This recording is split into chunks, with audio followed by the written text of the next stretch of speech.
This is the story of the Penning trap, the engineering marvel that makes it possible to store the most expensive and most dangerous substance ever created by human hands.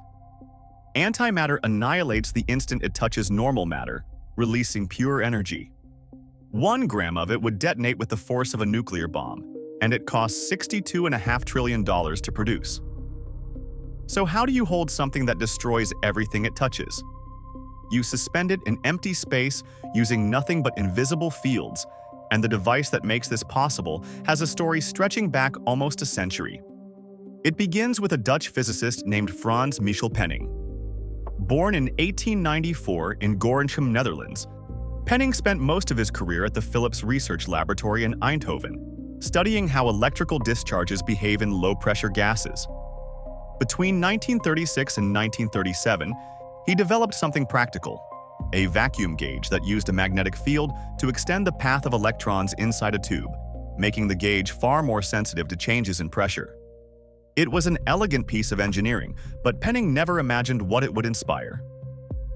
He died in 1953, decades before his name would become synonymous with trapping antimatter.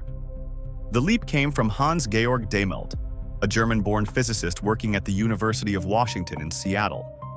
Dehmelt recognized that the same principle Penning used in his gauge, magnetic fields forcing charged particles into circular orbits, could be adapted to trap individual particles indefinitely. In 1959, he built his first device and managed to hold electrons for about 10 seconds. That might sound modest, but it was revolutionary, and he named the device the Penning trap in honor of the man whose gauge had sparked the idea. So how does it actually work? At its core, the design is deceptively simple. You take a strong, uniform magnetic field and align it along a vertical axis. Any charged particle entering this field experiences what's called the Lorentz force, which bends its path into a tight circular orbit, and the particle can't escape sideways. But it can still drift up or down along the magnetic field lines. To solve that, you add a quadrupole electric field generated by 3 electrodes, 1 ring electrode around the middle and 2 end cap electrodes above and below.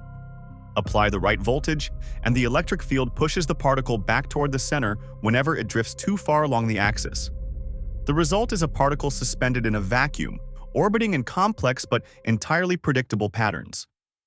3 distinct motions happen simultaneously: an axial oscillation bouncing the particle up and down, a fast modified cyclotron motion spiraling tightly around the magnetic field lines, and a slower magnetron drift circling the trap's center. The frequency of that cyclotron motion follows a beautifully clean equation: the charge of the particle times the magnetic field strength, divided by 2 pi times its mass. That single relationship is the foundation of Penning trap mass spectrometry, and it's the reason these devices can measure particle properties to astonishing precision. Dehmelt pushed this technology relentlessly. In 1973, he and his students captured a single electron and measured its properties to an accuracy of 4 parts in a trillion. He coined the term geonium for this artificial atom, a lone electron bound not to a nucleus but to the entire Earth through the trap's fields. In 1979, his team took the first photograph of a single atom, and in 1989, Dehmelt shared the Nobel Prize in Physics with Wolfgang Paul for developing the ion trap technique. But the Penning trap found its most dramatic application in the world of antimatter. When CERN created the first atoms of antihydrogen in 1995, the problem was immediately obvious. Antiprotons and positrons are charged, so Penning traps can hold them. But the moment an antiproton captures a positron to form neutral antihydrogen, that atom no longer responds to the trap's electric and magnetic fields. It drifts into the wall and annihilates. Early experiments were brutal. In 335 trials, only 38 antihydrogen atoms survived for about 0.2 of a second. Thousands were created each trial, but most were too energetic and slammed into the container walls. The Alpha experiment at CERN tackled this by developing magnetic bottle traps layered around Penning traps, creating a combined system that could hold neutral antihydrogen. By 2011, they achieved a world record, holding antihydrogen for 1,000 seconds. And the numbers have only accelerated from there. Using an innovative technique that cools positrons with laser-cooled beryllium ions down to less than 10 Kelvin. Alpha now produces over 15,000 antihydrogen atoms in under 7 hours. Over the 2023 to 2024 experimental run, more than 2 million antihydrogen atoms were produced in total. As Alpha spokesperson Jeffrey Hangst put it, these numbers would have been considered science fiction 10 years ago. Meanwhile, the BASE collaboration pushed storage times to extraordinary lengths.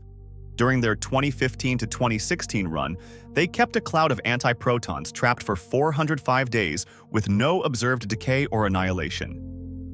From that result, they set a lower limit on the antiproton lifetime of 10.2 years and measured a residual gas pressure below 3 × 10 to the negative 18th millibar. That is a vacuum so extreme, it barely has a name. Then came the moment that changed everything.